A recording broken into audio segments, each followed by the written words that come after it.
আসসালামু আলাইকুম দর্শক, সবাইকে স্বাগত জানাচ্ছি আমাদের আজকের অভিমত অনুষ্ঠানে।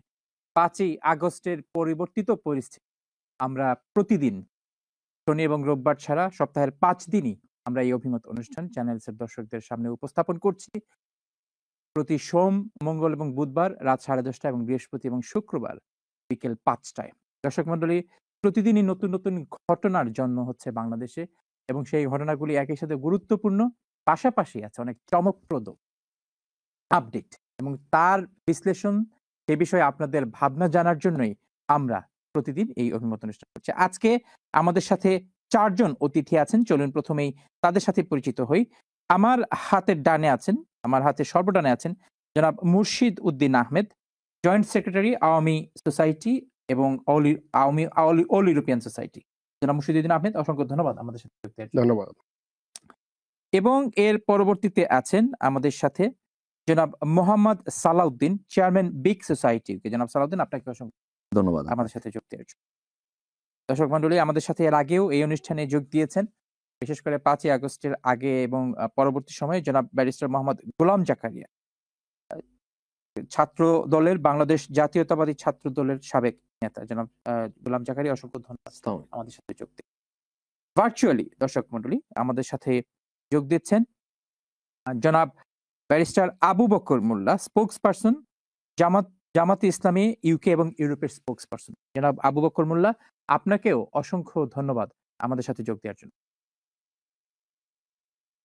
আমি দর্শক মন্ডলী, আজকে আপনারা নিশ্চয়ই জানেন যে এই যে বৈষম্য বিরোধী আন্দোলন, যে আন্দোলনকে আমরা ছাত্র জনতার আন্দোলন হিসাবে বাংলাদেশের মানুষ গ্রহণ করেছে এবং যে আন্দোলনের পরিসমাপ্তি ঘটেছে শেখ হাসিনার পদত্যাগের মাধ্যমে, দেশ ত্যাগের মাধ্যমে, সবাই আমরা জানতাম যে এটি একটি অরাজনৈতিক জনমানুষের আন্দোলন। যদিও বাংলাদেশের জাতীয়তাবাদী দল সহ বাংলাদেশের অধিকাংশ রাজনৈতিক দল, ছাত্র সংগঠন, তারা স্বতঃস্ফূর্ত সমর্থন জানিয়েছিল সে সমস্ত সেই আন্দোলনে এবং তারা নিজ নিজ অবস্থান থেকে আন্দোলনের সমর্থন দিয়েছিল। বৈষম্য বিরোধী আন্দোলনের সময় সমন্বয়করা সারা বাংলাদেশে তাদের কার্যক্রমকে বিস্তৃত করার জন্য এবং সারা বাংলাদেশে তাদের কার্যক্রমকে বেগবান করার জন্য কয়েকজন সমন্বয়ক তারা নিয়োগ করেছে। এই সমন্বয়কদের সর্বশেষ সংখ্যা অনেক, কারণ সারা দেশের বিভিন্ন জেলায়, বিভিন্ন বিশ্ববিদ্যালয়ে তারা সমন্বয়ক নিয়োগ করেছিলেন। কেন্দ্রীয় সমন্বয়ক হিসেবে কয়েকজন। দর্শক মণ্ডলী, আপনারা নিশ্চয়ই দেখেছেন যে গতকালকে বাংলাদেশে ঢাকা বিশ্ববিদ্যালয়ে একজন কেন্দ্রীয় সমন্বয়ক, তিনি ঢাকা বিশ্ববিদ্যালয়ের শিবিরের সভাপতি ছিলেন, যিনি অত্যন্ত সফলভাবে তিনি তার এই পদবি কিংবা তার পরিচয়, এমনকি তার নাম পর্যন্ত তিনি লুকিয়ে রাখতে সমর্থ হয়েছেন এবং পরিবর্তিত পরিস্থিতিতে বাংলাদেশের জামাতে ইসলামের সহযোগী কিংবা সমর্থিত ছাত্র সংগঠন ছাত্র শিবির, তারা ঢাকা বিশ্ববিদ্যালয়ে অনেক বছর পর তারা আজকে প্রকাশ্যে এসেছেন এবং ছাত্র শিবিরের সভাপতির নেতৃত্বে তারা সেখানে কিছুটা শো অফ তারা করেছেন, কিছুটা তারা আনন্দ উল্লাস করেছেন সেখানে। সেই অর্থে মিছিল হয়নি, তবে তারা প্রকাশ্যে এসে, আপনারা নিশ্চয়ই জানেন যে 90-এর গণঅভ্যুত্থান পরবর্তী সময়ে বাংলাদেশের ঢাকা বিশ্ববিদ্যালয়ের মূল যে ছাত্র সংগঠনগুলি ছিল, সেই ছাত্র সংগঠনগুলি মিলে তারা সিদ্ধান্ত নিয়েছিল যে বিশ্ববিদ্যালয়ে ধর্মভিত্তিক ছাত্র সংগঠন এবং জাতীয় ছাত্র সমাজ, যেটি জাতীয় পার্টির একটি ছাত্র সংগঠন ছিল, এই দুটি ছাত্র সংগঠনের কোনো কার্যক্রম তারা ঢাকা বিশ্ববিদ্যালয়ে করতে দিবে না। এটি সর্বসম্মতি ক্রমে ছাত্রদল, ছাত্রলীগ সহ বাম সংগঠনগুলি বা প্রগতিশীল ছাত্র সংগঠনগুলি মিলে সিদ্ধান্ত নিয়েছিল। এরপর এই প্রথম প্রকাশ্যে ছাত্র শিবির ঢাকা বিশ্ববিদ্যালয়ে এসেছে। তবে তার আগে বিএনপি যখন ক্ষমতায় ছিল তাদের কিছুটা তৎপরতা দেখা গিয়ে।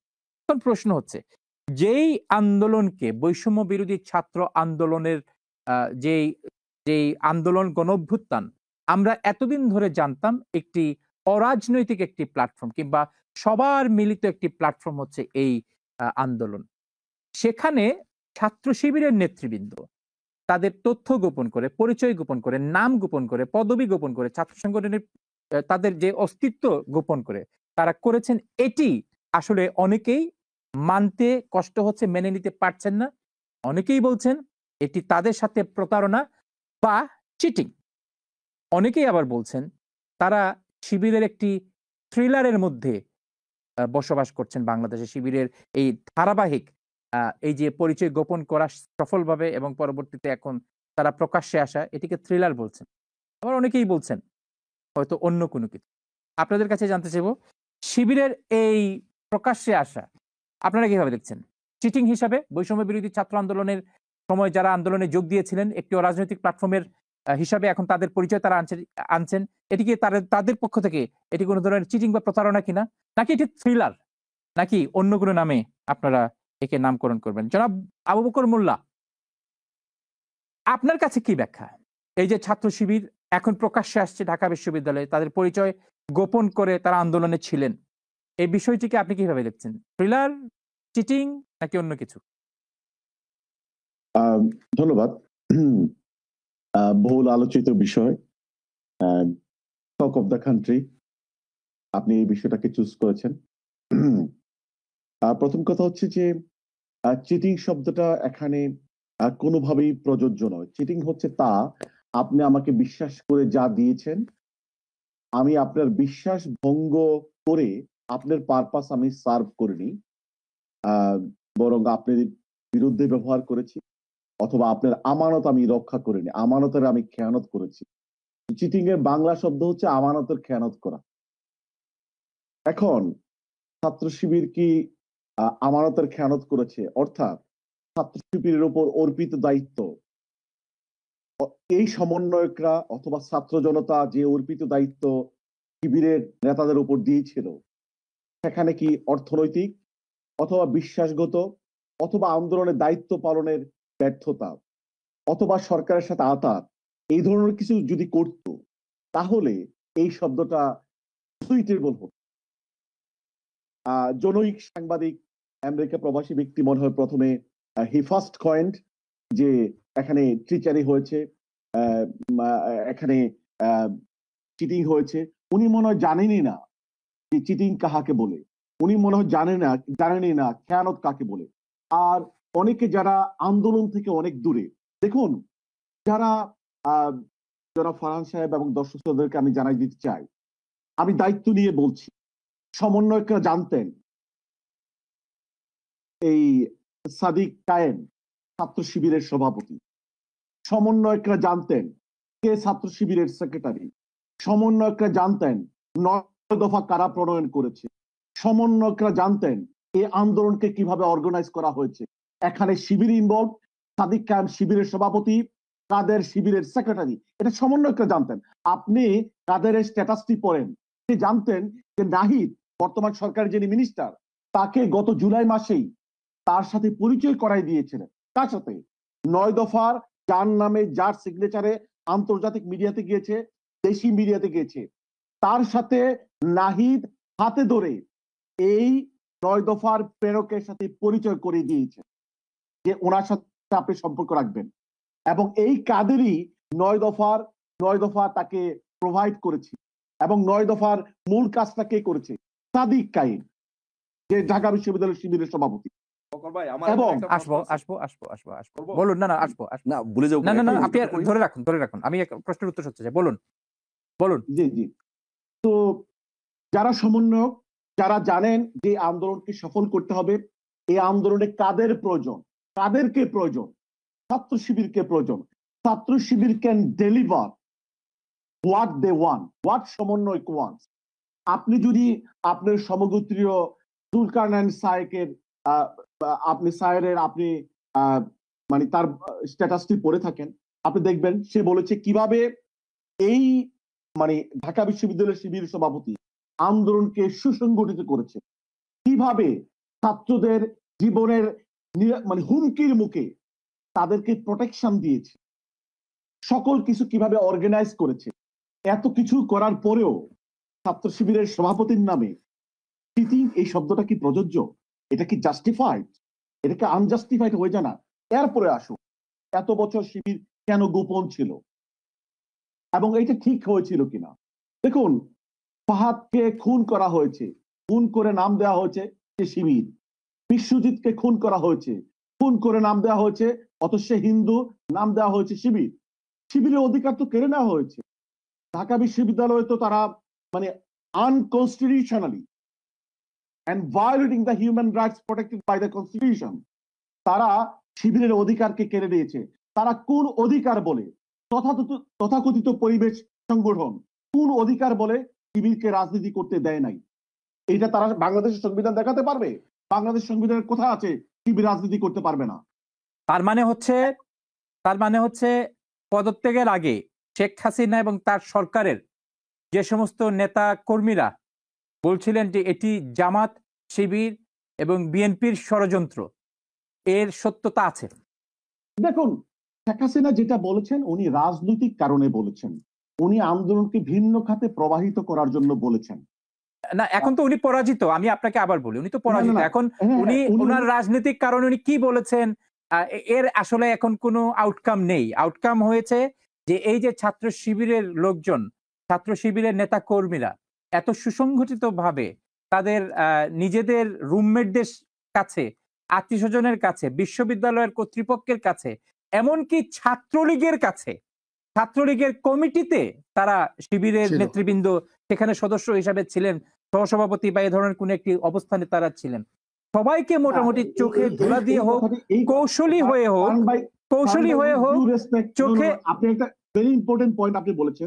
আমি প্রশ্নটি বলি, কৌশলী হোক, চোখে ধুলা দিয়ে হোক, প্রতারণা করে হোক, অথবা আপনাদের শিবিরের কথা বলছি, শিবিরের যে সাংগঠনিক কাঠামোর যে দৃঢ়তা আছে সেই দৃঢ়তার কারণে হোক, তারা সবাইকে মোটামুটি একসাথে রেখে, সবাইকে এক কাতারে রেখে তারা তাদের কার্যক্রম সম্পন্ন করেছেন।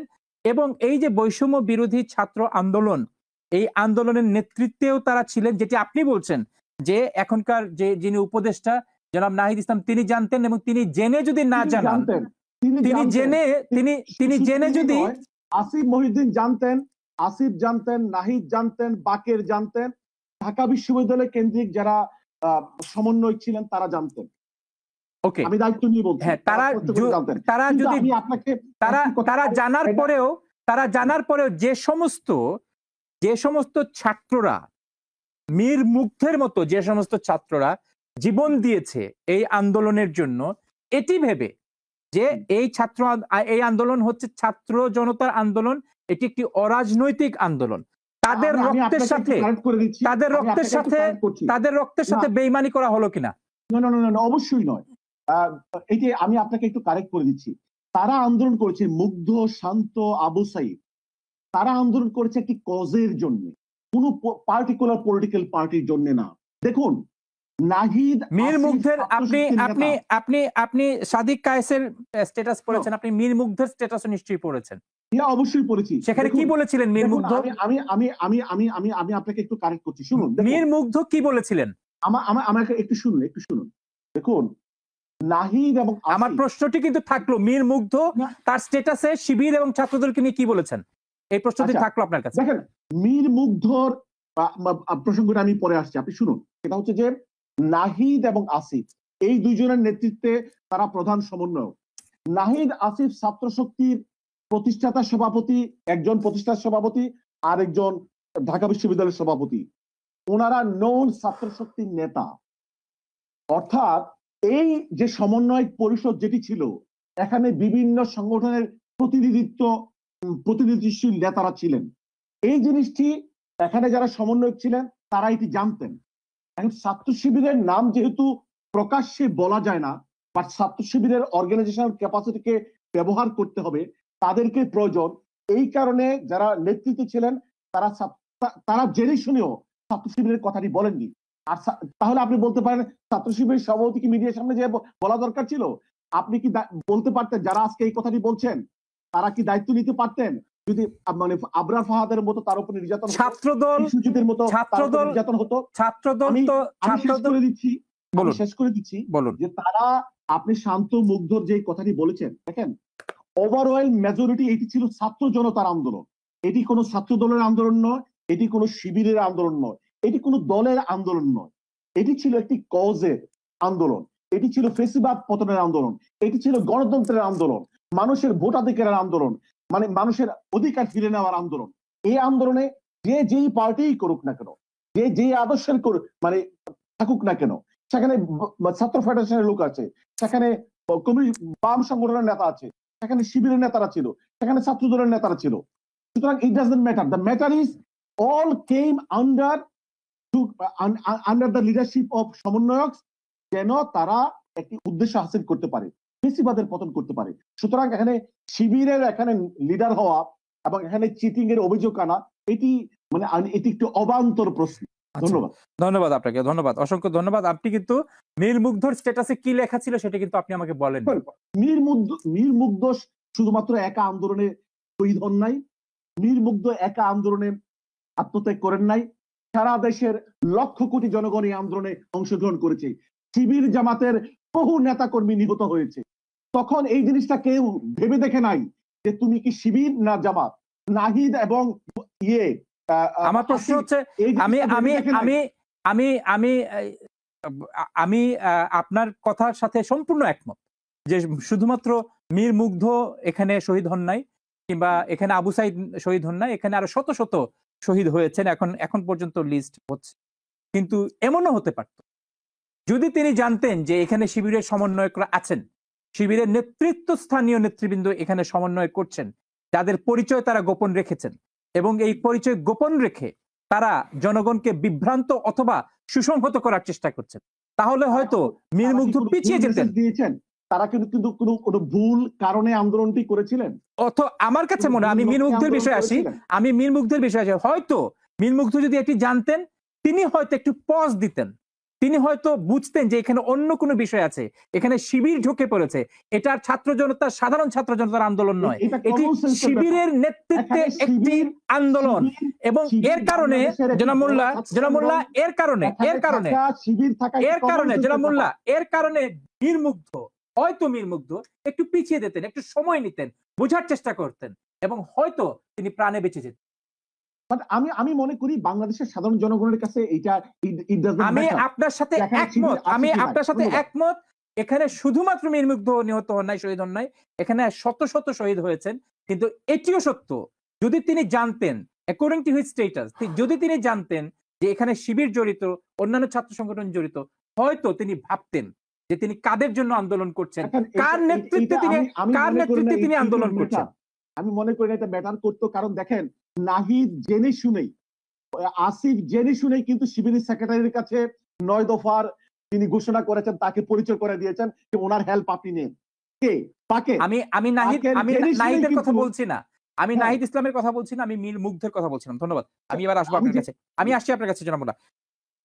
আপনার কাছে কি মনে হয়, আমি আজকে দেখেছি যে ছাত্রদলের সভাপতি এবং সেক্রেটারি তারা ওয়েলকাম করেছেন যে শিবির এই যে প্রকাশ্যে তারা এসছে, এটিকে তারা স্বাগত জানিয়েছেন। তারা এও বলেছেন যে এখন যেন শিবিরের অন্যান্য যারা মানে লুকিয়ে আছেন কিংবা বিভিন্ন নামে আছেন, ছদ্মবেশে আছেন, তারাও যেন প্রকাশ্যে আসেন। আপনার কাছে এই যে পুরো থ্রিলার বলুন, অনেকেই বলছেন তারা শিবির চিটিং করেছে, আপনার কাছে পুরো বিষয়টা আপনি কিভাবে ব্যাখ্যা করবেন? ফরহান ভাই, আপনাকে ধন্যবাদ। সহ আলোচক এবং চ্যানেল এস এর দর্শক বৃন্দকে শুভেচ্ছা, সালাম, আসসালামু আলাইকুম রহমতুল্লাহ। এই আলোচনার শুরুতেই আমি আবু সাইদ, মুগ্ধ সহ সকল শহীদদের বিদেহী আত্মার মাগফিরাত কামনা করছি। আল্লাহ রাব্বুল আলামিন তাদেরকে জান্নাত নসিব করুন। শুরুতেই আমি বলবো যে আজকের যেই ওয়ার্ডটি ব্যবহার করা হয়েছে, এই ক্ষেত্রে আমি ব্যারিস্টার আবু বকর সিদ্দিক ভাইয়ের সাথে এক, প্রতারণা, চিটিং, যার বাংলা শব্দ। তো চিটিং এর বাংলা শব্দ যে প্রতারণা, এই কথাটা আসলে আমার মনে হয় অ্যাপ্রোপ্রিয়েট নয়। কারণ যে এই যে আন্দোলনটি হয়েছে, একটি উদ্দেশ্যকে সামনে রেখে বাংলাদেশের সাধারণ ছাত্রছাত্রীরা জয়েন করেছে। সেই সাধারণ ছাত্রছাত্রীর মধ্যে বাংলাদেশ জাতীয়তাবাদী ছাত্র দলের যে সকল ছাত্ররা আছে তারাও সাধারণ, ছাত্র শিবিরের যে সকল নেতাকর্মীরা আছে তারাও সাধারণ। যখন সারা জাতি একটা উদ্দেশ্যকে সামনে রেখে প্ল্যাটফর্মকে অতিক্রম করে তারা যখন অংশগ্রহণ করে, সেই আন্দোলন যখন অকাতরে জীবন দেওয়ার মতো ঘটনা প্রত্যেকটা সংগঠনের হয়, সেক্ষেত্রে আমার মনে হয় ওই লাশের পাশে এসে এই প্রতারণার শব্দগুলো আমার মনে হয় বড়ই বেমানান। এবং শিবির সভাপতি সাধারণ সম্পাদক যে এতদিন পরে মানে বাংলাদেশের যে মানুষের যে অধিকার, সেই অধিকারগুলো তাদের কাছে নিরাপত্তামূলক মনে হয়েছে, যে নিরাপদে আছে তার অধিকার, তাই হয়তোবা তারা তাদের সেই মৃত্যু ভয়কে অতিক্রম করে তারা তাদের পদ, তাদের অবস্থান, রাজনৈতিক অবস্থান ঘোষণা করেছে। কিন্তু আমার কাছে কথা হলো যে উদ্দেশ্যটা কি ছিল? উদ্দেশ্য যদি দূষিত হয়, অবশ্যই সেক্ষেত্রে প্রত্যেকেই সেটা নিয়ে সমালোচনা করার দাবি রাখে। কিন্তু এতগুলো লাশের পাশে শিবিরের অনেক ছেলে শহীদ হয়েছেন, ছাত্র দলের অনেক নেতাকর্মী, বিএনপির নেতাকর্মী শহীদ হয়েছেন। এই আন্দোলনটা কিন্তু শুধুমাত্র একটা জায়গায় থেমে ছিল না। অতএব থেমে না থাকায় আজকের এই প্রান্তে দাঁড়িয়ে, এত বাংলাদেশের আমি বলবো বদ্ধভূমির সামনে দাঁড়িয়ে কে শিবির করত এবং সে শিবির হিসাবে আন্দোলনে যোগদান করেছে, আপনার কাছে কি মনে হয় না এই বিষয়গুলো আমাকে অপ্রাসঙ্গিক আমার মনে হয়। ওকে, এটি যেহেতু আলোচনা, আপনার কাছে অনেক বিষয় অপ্রাসঙ্গিক মনে হবে, কিন্তু আপনার কাছে মনে কি হয় না যে শিবির এই এত সফল একটি আন্দোলন কিভাবে শিবির তার দক্ষতা দিয়ে হোক, তার সাংগঠনিক কর্মপন্থা দিয়ে হোক, অথবা তার কৌশল দিয়ে হোক, অথবা চিটিং করে হোক, যে কোনো ভাবে হোক, তারা এই যে সমন্বয়কারীদের সাথে তারা মিশে গিয়েছে এবং তারা অত্যন্ত চমৎকার ভাবে সারা দেশকে তারা সমন্বয় করেছে। বিএনপি ছাত্রদল বিশেষ করে ছাত্রদলের কোনো সমন্বয়কারী নেই এই পুরো যে দল। আমি আসছি আপনার কাছে, প্রশ্ন হচ্ছে, এবং এখানে শিবিরের কৌশলের কাছে ছাত্রদল শিশু। আপনার প্রশ্ন শেষ হয়েছে? ফারহান ভাই, আপনি আপনার অবস্থান থেকে অবশ্যই যে কোনো মন্তব্য আপনি করতে পারেন। হ্যাঁ, আমি আপনাকে বলবো, শিবির কি কৌশল অবলম্বন করে সাধারণ ছাত্রদের পাশে এসে দাঁড়িয়ে সাধারণ ছাত্রদের আন্দোলনকে সামনে নিয়ে গেছে, সেটার জন্য শিবিরকে আমি বলবো যে অবশ্যই তারা ধন্যবাদ পাওয়ার দাবি রাখে। না, এবার আমি বলবো, দ্বিতীয়ত শিবির জাতীয়তাবাদী ছাত্রদল, আজকের আপনি শিবিরকে নিয়ে যে আলোচনার বা সমালোচনার প্রয়াস খুঁজে নিয়েছেন, জাতীয়তাবাদী ছাত্রদল সেক্ষেত্রে অত্যন্ত সতর্কতার সহিত ছাত্রদের আন্দোলনকে, ছাত্রদের পাশে থেকে বিচক্ষণতার সহিত তারা তাদের জায়গা থেকে আন্দোলন পরিচালনা করছে। তবে এ কথা বলার কোন, আজকের যদি এই কথা বলা হয় যে নেতৃত্বে শিবির ছিল, তার মানে আপনি কিন্তু টোটাল সমন্বয়কদেরকে আপনি, আমি তো বলছি না তারা শিবির বের হয়ে এখন তারা শিবির এখন বলছে এই যে জনাব আবু বকর মোল্লা বললেন যে জনাব নাহিদ জানতেন, তাদের সমস্যাটা কোথায়? আমি তো সমস্যার কথা বলিনি, আমি আপনাকে প্রশ্ন করেছি, এই যে 9 দফার কথা, যে 9 দফা আসলে এক দফায় পরবর্তীতে রূপান্তরিত হয়েছে, সেই 9 দফার পরিকল্পনাকারীরাও শিবির।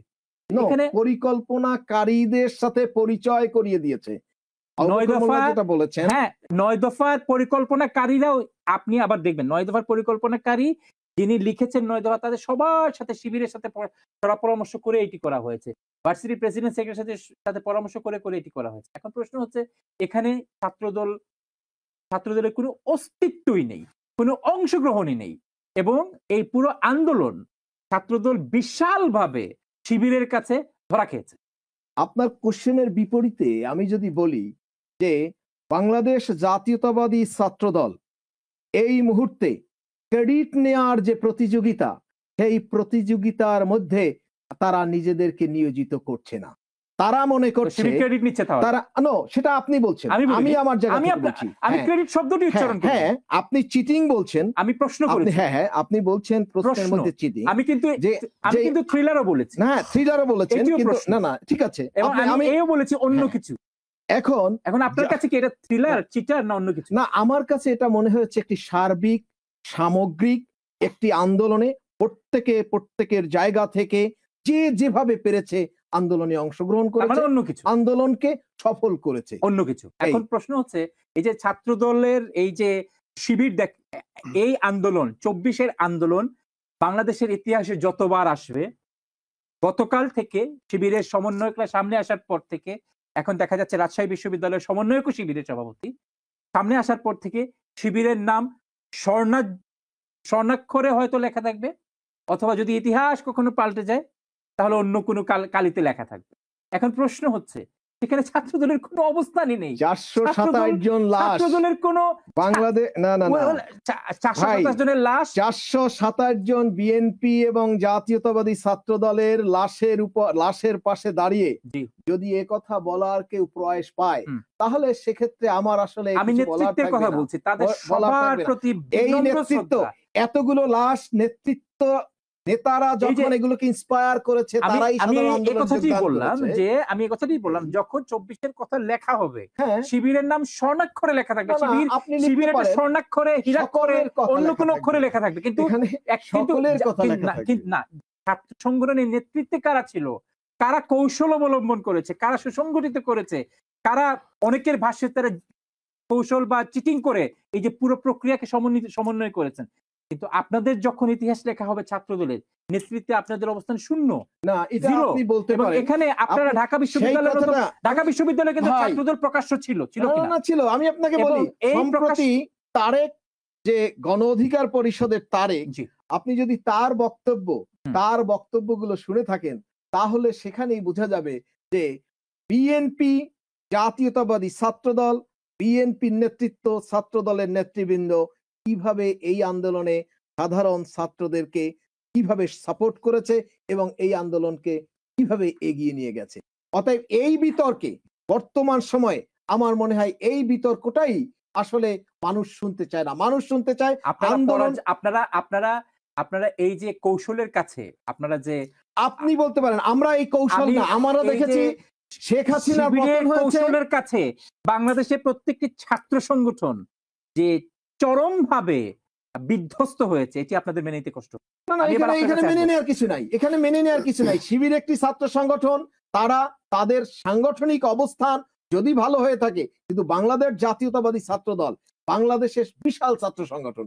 অতএব এইটার দুইটাকে মিলিয়ে আসলে কাউকে উপরে উঠানো আর কাউকে ছোট করার অবস্থান, কে উপরে উঠবে কে নিচে উঠবে এটা তো ইতিহাস নির্ধারণ করবে। এখন বাস্তবতায় যে আপনাদের ছাত্র সংগঠন শিবিরের এই যে বিশ্ববিদ্যালয়ের যারা বিশ্ববিদ্যালয়ের সাদিক কিংবা যারা সেক্রেটারি আছেন কিংবা বিভিন্ন বিশ্ববিদ্যালয়ে আছেন যারা, তাদের রুমমেটরা পর্যন্ত জানেন না। তাদের একজন রুমমেট ছাত্রদলের একজন নেতা, ছাত্রদলের একজন, এটা খুব ভালো বলছেন, ছাত্রদলের একজন, এবং কি কৌশলে তারা এই তাদের পরিচয়কে লুকিয়ে রেখেছে, তারা ছাত্রলীগের কমিটিতে পর্যন্ত তারা ঢুকে গিয়েছে। মৃত্যু ভয় কত ভয়ঙ্কর, এবং মানে দুনিয়ার এই অক্সিজেন নেয়ার আকাঙ্ক্ষা কত প্রবল, এবং শেখ হাসিনার ক্ষমতাকালীন সময়ে যে মানুষ যে কিভাবে বেঁচে থাকার আপ্রাণ চেষ্টা করে এবং তারা তাদের রাজনৈতিক প্রয়াসও চেষ্টা করে, তার এটা শুধু শিবির না, যদি এটা ছাত্র দলের ক্ষেত্রেও এভাবে যে পরিচয় দিলে মেরে ফেলবে, তখন তারা ভিন্ন কোনো টেকনিক তারাও অবলম্বন করতো। কিন্তু শিবিরের অবশ্যই আমি একথা অস্বীকার করার কোনো জো নাই, ভয়কে উপেক্ষা করে হ্যাঁ তারা করেছে, সমন্বয় করেছে, তারা এই জন্যই তাদেরকে করতে হয়েছে, ছিল, আর এই জন্যই তাদের করতে হয়েছে। আমরা সামগ্রিক, আমাদের তো আসলে ওই গুটি কয়েকের চিন্তা করার দরকার নেই। আমাদের সারা বাংলাদেশের সর্ববৃহৎ ছাত্র সংগঠন এই টোটাল আন্দোলনে জাতীয়তাবাদী ছাত্রদল এবং সমস্ত বাংলাদেশের সাধারণ মানুষ, আওয়ামী লীগ এবং ছাত্রলীগ ছাড়া টোটাল একটা প্ল্যাটফর্ম। আর শুধুমাত্র আওয়ামী লীগ নেতৃত্বে আপনি বলতে পারেন এটা হলো, আমি কই বললাম না, আপনি বলছেন নেতৃত্বে, শিবিরের নেতৃত্বে এসে বলছেন তারা শিবির করতে, তারা তাদের কথা বলছে, আপনি এটাকে হাইলাইটস করছেন, আপনি হাইলাইট করছেন, এখানে ভুল কোনো কিছু হাইলাইট হচ্ছে না। না আপনি, আপনাকে আমি ভুল বলছি না, আমার জায়গা থেকে বলছি, আমার দৃষ্টিভঙ্গি। শিবিরের যারা বলছেন যে তারা নেতৃত্বে ছিলেন, তারা কি ভুল বলছেন? তারা নেতৃত্বে ছিলেন না, তারা বলছেন তারা সহযোগিতা করেছেন, তারা নেতৃত্বে ছিলেন বলছেন। দুই একটা জায়গায় থাকতেই পারে ভাই, সারা বাংলাদেশ সমন্বয়করা নেতৃত্বে, শিবিরের নেতৃত্বে সমন্বয়করা, এরা সাধারণ স্বীকার করছেন কেন? ভাই এরা তো সাধারণ ছাত্র, আমি সেটাই তো শিবিরকে কেন আপনি এত ফোকাস করছেন? আমি ছাত্রদলকে ফোকাস করার চেষ্টা করছি, আপনি বারবার শিবিরকে ফোকাস করছেন। না আপনি করছেন, আপনি কম্পেয়ার করছেন, এখানে কম্পেয়ার করার সুযোগ নেই। এই মৃত্যু পতাকার সামনে দাঁড়িয়ে কোন কম্পেয়ার করার সুযোগ নেই। আন্দোলনকে অ্যাচিভমেন্টকে অন্যদিকে ধাবিত করার জন্য আমি ছাত্রদলকে হাইলাইট করার চেষ্টা করছি। হ্যাঁ, আমিও তাই বলছি, আমি তাই বলছি। না প্রসঙ্গ আপনি এনেছেন, এখানে সমন্বয়কদের নেতৃত্বে ছাত্রদল, ছাত্র শিবির, অন্যান্য ছাত্র সংগঠন, গণ অধিকার পরিষদের ছাত্র সংগঠন, তারা সবাই আন্দোলন করেছে। এখানে কাউকে কম্পেয়ার করার সুযোগ নাই। মৃত্যু পতাকার পাশে দাঁড়িয়ে আমরা সামগ্রিক বাংলাদেশ একটা প্ল্যাটফর্ম। কেউ কম্পেয়ার করছে না, কিন্তু নেতৃত্বে যারা ছিল তারা সামনে এসছে। ধন্যবাদ আপনাকে। এবার আমি আপনার কাছে প্রশ্ন করব যে এই যে আপনারা জানলেন এখন যে এই আন্দোলনের সম্মুখে ছিল শিবিরের নেতৃবৃন্দ, যারা ঢাকা বিশ্ববিদ্যালয়ের নেতৃত্ব দিয়েছে, তারা বছরের পর বছর প্রাণের ভয়ে নিজেদের আইডেন্টিটি তারা প্রকাশ করে। আমরা আবরারকে দেখেছি শুধুমাত্র একটি স্ট্যাটাস দেওয়ার কারণে তাকে শিবির ট্যাগ দিয়ে তাকে হত্যা করা। আমরা বিশ্বজিতের কথা জানি যে হিন্দু হওয়া সত্ত্বেও তাকে শিবির মনে করে তাকে পিটিয়ে কুপিয়ে হত্যা করা হয়েছে। এবং এ ধরনের আরো অনেক ঘটনা বাংলাদেশে হয়েছে যে শিবির নাম শুনলেই নিগৃহীত হওয়ার কথা শোনা গিয়েছে, শিবির নাম শুনলেই অত্যাচারের কথা শোনা গিয়েছে, শিবির নাম শুনলেই বিশ্ববিদ্যালয়ে ফার্স্ট ক্লাস ফার্স্ট হওয়া কোনো ছাত্রকে শিক্ষকতার পেশা দেওয়া হয়নি, পরবর্তীতে এমআইটিতে, যুক্তরাষ্ট্রের এমআইটিতে সুযোগ পেয়েছেন। এ ধরনের মেধাবীদের কথাও আমরা জানি। ছাত্রলীগ, আওয়ামী লীগ তার যে অতীত কর্মকাণ্ড, সহজ বাংলায় যদি বলি, তার যে পাপের ফসল, আমি এটার সাথে আমি আপনার সাথে একমত হতে হবে না, তার যে পাপের ফসল এই 5ই আগস্টে পেয়েছে। এবং কার মাধ্যমে পেয়েছে? যে সংগঠনকে আপনারা সবসময় ট্যাগিং করে নিবৃত করতে চেয়েছেন, তাদেরকে বিতর্কিত করতে চেয়েছেন, তাদেরকে দমিয়ে রাখতে চেয়েছেন, সেই সংগঠনের কয়েকজন ছাত্রের মাধ্যমে। ধন্যবাদ আপনাকে ফারহান ভাই, এবং আমার সাথে যে সহ আলোচক আছেন এবং যারা এই অনুষ্ঠানটি দেখছেন সবাইকে আমি শুভেচ্ছা জানাচ্ছি। তো প্রথমত আপনি যে কথাটি বলেছেন পাপের ফসল, এটার সাথে আমি দ্বিমত পোষণ করছি, তারপরে আপনার কথায় আসছি। কি কারণে দিন? হ্যাঁ, পাপের ফসল না, আপনি যখন আপনার বিরুদ্ধে যখন একটা ষড়যন্ত্র হবে, ধরেন আপনার বাড়িতে ডাকাতি হলো, আপনার বাড়িতে একদল ডাকাত এসে আপনার সবকিছু লুটপাট করে নিয়ে গেল, আপনার বাড়ি থেকে আপনাকে বের করে দিল। তার মানে কি আপনি বলবেন যে এটা পাপের ফসল? আমরা তো প্রথম থেকেই বলে আসছি এই ডাকাত আসে কেন? আন্দোলনে, শুনেন, আমরা প্রথম ডাকাত থেকে কখন আসে? ডাকাত তো ভাই ডাকাত, পৃথিবীর সব দেশে ডাকাত আছে। আপনি ডাকাত যাদেরকে বলছেন তারা তো দেশই রক্ষা করে ফেললো এখন। হ্যাঁ, তারা তো দেশটাই রক্ষা করে ফেললো। না, দেশটা রক্ষা এখন করলো না। আপনারাই ডাকাত। আপনি কি আপনারাই দেশ ছেড়ে মনে করেন পালিয়েছেন। যে দেশ রক্ষা হয়েছে? আমি মনে করি সেটা অন্য বিষয়। আপনি এই বলছেন দেশের জনগণ কি মনে করে দেশ রক্ষা হয়েছে? 45 দিনও তো যায় নাই ভাই। সব মানুষ এখন আপনি যে দুই হাত প্রেক্ষাপটে তুলে আল্লাহর কাছে দোয়া করতেছে, হে আল্লাহ আমাদের শেখ হাসিনাকে আমাদের কাছে ফিরিয়ে দাও। ডাকাতরা কি বাড়িতে থাকে? বাড়ি থেকে পালায় কে? বাড়ি থেকে পালায় ডাকাতরা। শোনেন, বাড়ি থেকে কারা পালায়? ডাকাতরা পালায়। তো পালিয়েছে কে? না শোনেন, এটা তো হচ্ছে তাৎক্ষণিক। আপনাকে দেখতে হবে যে তাৎক্ষণিক বিষয়টা দেখতে হবে। তাৎক্ষণিক। এখন আপনাকে দেখতে হবে যে বাড়ির মালিক আবার বাড়িতে যেতে পারে কিনা, জনগণ তাকে গ্রহণ করে কিনা। আপনি দেখেন, আমরা প্রথম থেকে বলে আসছি বাড়ির মালিক কারা? বাড়ির মালিক এদেশের জনগণ, বাড়ির মালিক এদেশের শেখ হাসিনা, এদেশের জনগণ তো আছে। জনগণ তো এই দেশে আছে। এই দেশের নির্বাচিত প্রধানমন্ত্রী হ্যাঁ। শেখ হাসিনা এই দেশের নির্বাচিত প্রধানমন্ত্রী। এই দেশের বর্তমান যে সংসদ আছে সেই সংসদ বহাল আছে। শেখ হাসিনা তো নির্বাচন ছাড়া ক্ষমতায় আসে নাই, নির্বাচনের মাধ্যমে ক্ষমতা আসছে। উনি হচ্ছেন একজন নির্বাচিত প্রধানমন্ত্রী। বর্তমান যে সংসদ আছেন সেই সংসদ একটা বৈধ সংসদ। আমাদের যে সংবিধান আছে বর্তমানে, সংবিধানের আপনি যদি 57 এর সাবসেকশন 2, সাবসেকশন 1 এবং সাবসেকশন 2 এবং ক এবং খ তে যান, আপনি দেখবেন পুরোটা বললাম না, সময় স্বল্পতার জন্য। সংবিধানে কি গণঅভ্যুত্থানের কথা লেখা আছে? না, সংবিধানের গণঅভ্যুত্থানের কথা ওইভাবে লেখা নাই। ওইভাবে লেখা নেই। সংবিধানে লেখা আছে, কি লেখা আছে সংবিধানে? না, সংবিধানের শোনেন, আমাকে এই জায়গাটা ব্যাখ্যা করতে দেন, তারপরে বলেন। এই অ্যাকর্ডিং টু আপনি আওয়ার কি মনে করেন, সংবিধান আচ্ছা, অনুসারে এই যে এখনো আপনি যে এই যে টেক্সট বুক ডেফিনেশন দিচ্ছেন, আপনি কি মনে করেন এই যে আমাদের সামনে যারা দর্শক আছে কিংবা বাংলাদেশের সাধারণ জনগণ, এই আপনাদের টেক্সট বুক ডেফিনেশনের যে আহাজারি, যে আমরা এখনো প্রাইম মিনিস্টার, সংবিধানের অমুক সবাই এটা বলা হয়েছে, কিন্তু আমরা ষড়যন্ত্রের শিকার, এই যে কাব্যগুলি, এই কাব্য এখন মানুষ শোনার ইচ্ছা তাদের আছে? শুধু কাব্য শোনার ইচ্ছা নাই। শোনেন, আমি বলি, আমরা প্রথম থেকে বলে আসছি যে এই যে আপনি তো বললেন একটু আগে যে শিবিরের যে প্রতারণা, আমি এই কারণে আমি বলি আমাকে শেষ করে আমি বলি, আপনি যে হেডলাইন, আমি প্রতারণা বলিনি, প্রশ্ন রেখেছেন, আমি প্রশ্ন করেছি। আমি আপনাকে বলি, বাংলাদেশের ক্ষেত্রে বা পৃথিবীর ক্ষেত্রে মুনাফেক যে শব্দটি, সেই শব্দটি ব্যবহার হয়, কেউ যদি মুনাফিকি করে তাহলে তাকে মুনাফেক বলা হয়। একবার ইউ আর মুনাফেক। বাট শিবিরের ক্ষেত্রে মুনাফেক প্রযোজ্য হচ্ছে ডবল মুনাফেক। কেন ডবল মুনাফেক আমি আপনাকে বলি। দেখেন শিবির কি মুনাফিকি করেছে। নাম্বার 1, শিবির তার নিজস্ব সংগঠনের সাথে মুনাফিকি করেছে। সে করে শিবির, ঢুকেছে ছাত্রলীগে, ঢুকেছে বৈষম্য বিরোধী ছাত্র আন্দোলনে। এই কারণে সে মুনাফেক, কারণ সে করে ছাত্র সংগঠন কিন্তু ঢুকেছে অন্য সংগঠনে। দ্বিতীয়ত, ছাত্রলীগে তো সে ঢুকেছে, সে ছাত্রলীগের পদধারীও ছিল মনে হয় সম্ভবত। করতেছেন তো সেই কারণে সে আবার ছাত্রলীগের সাথে মুনাফিকি করেছে। এখানে মুনাফিক বলেন কেন? তার মানে হচ্ছে সে ডবল মুনাফিক। এই বাংলাদেশের ইতিহাসে মুনাফিক, ডবল মুনাফিক শব্দটা যদি ব্যবহৃত হয়, এটা একমাত্র শিবিরের ক্ষেত্রে ব্যবহৃত হবে যে ডবল মুনাফিক। যারা বলল আপনি উত্তর এবং দিবেন, আমরা উত্তর দিবেন, উত্তর এবং দিবেন। আমরা প্রথম থেকে বলে আসছি বাংলাদেশে এই আমি কিন্তু আন্দোলনে আমি শিবির নিয়ে প্রশ্ন করিনি। হ্যাঁ। আমি প্রশ্ন করেছি আওয়ামী লীগের পাপের ফসল আওয়ামী লীগ ভোগ করছে। না, আওয়ামী লীগ একটি রাজনৈতিক সংগঠন হিসাবে ফেরেশতা না। আওয়ামী লীগ যারা করে তারা ফেরেশতা না। আমাদের অনেক ভুল ত্রুটি আছে। আমরা যদি ভুল ত্রুটি ফেরেশতা না, এটা তো আমাদের অনেক ভুল ত্রুটি আছে। অনেক শোভন একটা শব্দ। কিন্তু তার মানে আওয়ামী লীগ ফেরেশতা না, হ্যাঁ। এটি হচ্ছে গিয়া মানে খুবই শোভন একটি শব্দ। আপনি অন্য কিছু বলুন। ফেরেশতাদেরও তো বিভিন্ন ধরনের ক্রাইটেরিয়া আছে। হ্যাঁ, আমি বলছি যে আওয়ামী লীগ ফেরেশতা না, এটা তো আমি বললাম। মানে কি? আওয়ামী লীগ তাহলে? আওয়ামী লীগ একটা সংগঠন। আওয়ামী লীগ যারা করে বাংলাদেশের মানুষ, ইবলিশও ফেরেশতা সিভিল ছিলেন। সোসাইটির মানুষ। না, আপনার এই শব্দটার সাথে আমি বলিনি, আমি কি বলেছি? না, আমি কিছু বলেছি? আপনি যে প্রশ্নটা করছেন সেটার হ্যাঁ। সাথে আমি আপত্তি তুলছি। আমি কোনো কিছু বলেছি না, আপনাকে? আপনি বলেন না, আমি but বলিনি। আমি বলেছি যে ফেরেশতাদের বিভিন্ন ক্লাসিফিকেশন আছে। হ্যাঁ। ইবলিশও তো একজন ফেরেশতা এখন ছিলেন। শুনেন, এখন যে কথাটা বলছি যে আমরা কিন্তু প্রথম থেকে বলে আসছি, প্রথম থেকে আন্দোলনে বলে আসছি যে এটি সাধারণ ছাত্র ছাত্রীদের আন্দোলন না।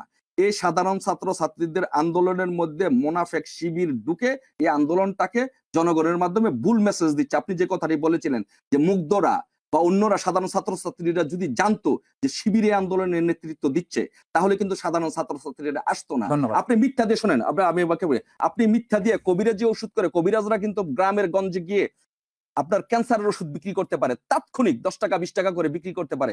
মানুষ সেই ক্যান্সারের ওষুধ খায়, কিন্তু ক্যান্সার কখনো ভালো হয় না, বিকজ সে হচ্ছে কবিরাজ। আমার প্রশ্ন কিন্তু শিবির নিয়ে ছিল। আমার প্রশ্ন ছিল যে আওয়ামী লীগের এই যে পাপের আন্দোলনের ফসল। বিরুদ্ধে শুনেন, এই যে আন্দোলন যে হঠাৎ করে একটা কবিরাজি, এই যে শিবিররা যে কবিরাজি ঔষধ বিক্রি করে সাধারণ জনগণের মাধ্যমে একটা সেন্টিমেন্ট ধারণ করে বাংলাদেশে যে একটা অস্থিতির পরিস্থিতি সৃষ্টি করেছে, এটা তাৎক্ষণিক 45 দিনের মধ্যে তো বাংলাদেশের জনগণ দুহাত তুলে আল্লাহর কাছে দোয়া করতেছে। কোথায় দোয়া হে তুলেছে? আল্লাহ, আপনি দেখেন সারা বাংলাদেশে হাহাকার। কোথায়? প্রত্যেকটি মানুষে দেখেন আপনাদের আন্দোলন, আমি বলি আপনাদের যারা আন্দোলনের যারা স্টেক হোল্ডার, প্রত্যেকটি আন্দোলন স্টেক হোল্ডার এই সরকারের বিরোধিতা করছে।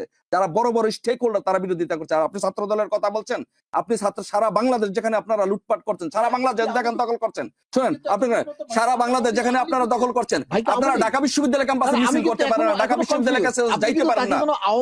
আপনি বলেন, শুনেন, ঢাকা বিশ্ববিদ্যালয় ক্যাম্পাসে আপনাদেরকে একমাত্র ছাত্রলীগ নিতে পারবে।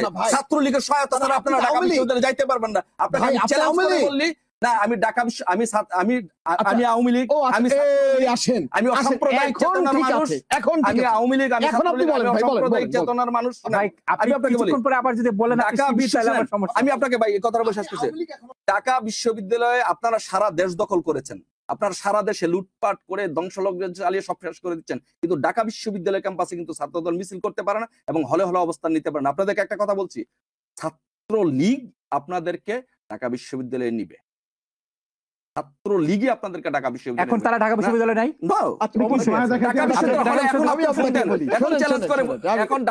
কেমন আছে ভাই? আসলে উত্তেজনায় ভুগছে। না না, ওদের সাথে ভাই, মানুষ যখন পরাজিত হয়, বলে গিয়ে ঢাকা বিশ্ববিদ্যালয়কে রাজনীতি আমাদেরকে বিরতিতে যেতে হবে। ঢাকা বিশ্ববিদ্যালয়কে রাজনীতি করার মতো শক্তি সামর্থ্য ছাত্রদলের নাই, বাট আমরা চাই যে ছাত্রদল রাজনীতিটা করুক। ছাত্রদল কি পরাজয়ের উত্তেজনায় ঢুকলে অনেক সময় অনেক কিছু না, আমরা অনেক কিছু বলে। আমি ওনার এই কথাগুলো, ছাত্রদল আপনি বিশ্বাস করেন? ছাত্রদল, আমি আপনাকে প্রশ্ন করব, তবে যাব তার আগে ছোট্ট একটি বিরতিতে। আমাদের সাথে আছেন জনাব মুর্শিদুদ্দিন, তিনি আওয়ামী লীগের প্রতিনিধিত্ব করছেন। দর্শক দেখছেন অভিমত অনুষ্ঠান। আমরা কথা বলছিলাম যে শিবিরের যে প্রকাশ্যে আসা ঢাকা বিশ্ববিদ্যালয়ে, এবং এই প্রকাশ্যে আসা নিয়েও অনেক জল্পনা কল্পনা ছিল, এবং বাস্তবতা হচ্ছে এই সমন্বয়কারীদের যে অনেকেই হয়তো অনেকেই যে শিবিরের রাজনীতির সাথে সংশ্লিষ্ট ছিলেন, এ নিয়ে অনেক কানাঘুষা ছিল। বিভিন্ন সময় সোশ্যাল মিডিয়াতে আলোচনা হয়েছে, এবং সেই আলোচনারই পরিসমাপ্তি ঘটলো যখন ঢাকা বিশ্ববিদ্যালয়ের সভাপতি, সেক্রেটারি, রাজশাহী বিশ্ববিদ্যালয়ের সভাপতি তারা প্রকাশ্যে এসে যখন ঘোষণা দিয়েছেন তারাই আসলে শিবিরের সভাপতি এবং তারাই সমন্বয়কের ভূমিকা পালন করেছেন, এবং সেখানে আন্দোলনকে চূড়ান্ত পর্যায়ে নিয়ে যেতে তাদের একে একে যে ভূমিকা, তাদের যে পরিকল্পনা, সেই পরিকল্পনাগুলি প্রকাশ্যে এসছে। এখন প্রশ্ন হচ্ছে, আন্দোলন হয়েছে, আন্দোলন সফল হয়েছে, বাংলাদেশ সরকারের পতন হয়েছে, শেখ হাসিনা সরকারের পতন হয়েছে, শেখ হাসিনা দেশ ছেড়ে দেশ ত্যাগ করেছেন। যারা আন্দোলন করেছেন তারা কি এখন নিজেদেরকে প্রতারিত ভাবছেন কিনা? যাবত ছোট্ট একটি বিরতিতে সঙ্গে থাকবেন।